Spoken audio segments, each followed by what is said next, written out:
Coach, can you talk a little bit about what your team gets out of coming here and playing a national champion, and what you hope that means for the rest of the season for your team? Yeah, great question to start off. I think it does a lot of different things for us. It's something that we want to come, just starting from the beginning, to experience. I don't know if you guys noticed, but we sat down for the award ceremony and the banner being put down or put up, however you want to say it. So that we use that as inspiration. We want to be the Big Sky champs this year for us. We're in a Big Sky conference.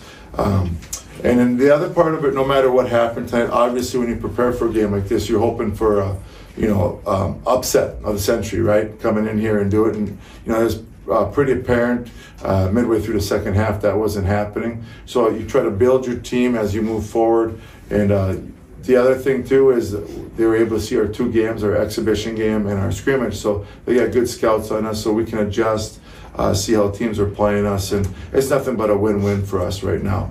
And Coach Hurley and his staff and everybody associated with the University of Connecticut has been outstanding the 48 hours that we've been here, and we want to thank them for that and the opportunity to open up here on a national championship night and celebration.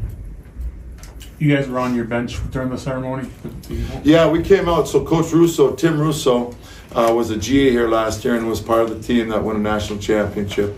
And so we said we're going to come out and we're going to sit down and we're going to watch that. I remember, I'm a Detroit Tiger fan in the early 80s. The Tigers, back when Milwaukee Brewers were in the American League East, and they lost in Milwaukee, and Sparky Anderson made his team watch it.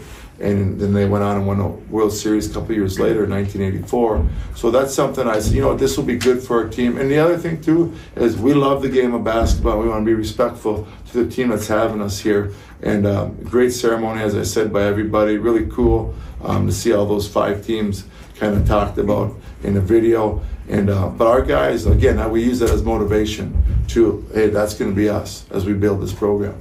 Tim get his ring? I don't know that. I know he didn't have it before, but just from my experience in the last 48 hours, I'm sure they'll have it to him tonight.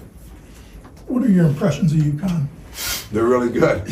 They're really good. Going into the NCAA tournament last year against Iona, they're #1 team in the country with offensive rebounding percentage.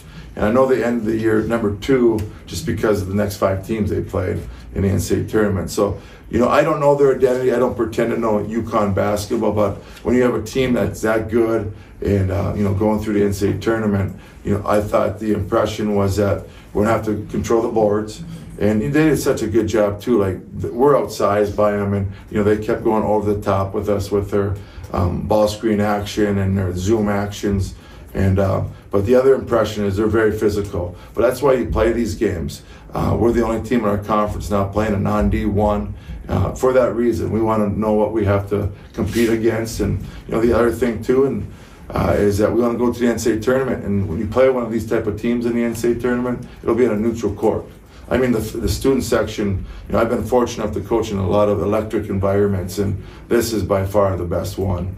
I shouldn't say by far, but it is the best one. Student section's there, over an hour before the game, and the crowd was into it. So I think we get a lot out of it, and I think UConn's gonna be really, really good. Big East is a fist fight every night, so we'll be rooting for them now since we played them. Coach, everyone's very familiar with Donovan Clingan. And then Samson Johnson comes in right behind him, and it seems like they didn't slow down much. Just what are your impressions of not only Clingan leading the way up front, but the depths Samson Johnson was able to?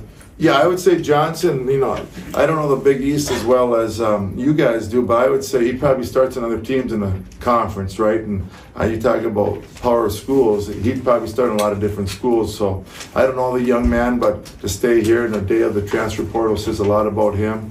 And I agree with you. I don't think they dropped off at all. Maybe a little bit more above the rim, and they could be more aggressive in their ball screen coverage. So, that's a heck of a combination when you have their 4 and 5 starting and Johnson coming off the bench. That's a pretty dynamic duel, and it's not like they drop off at all. Is he a junior now? Yeah. Yeah, he's a junior, so they're not dropping off at all on that. So, it's going to be a night where he does get in foul trouble, the big fella, and he'll come in, he'll play starter minutes, and he'll be ready to play, I think.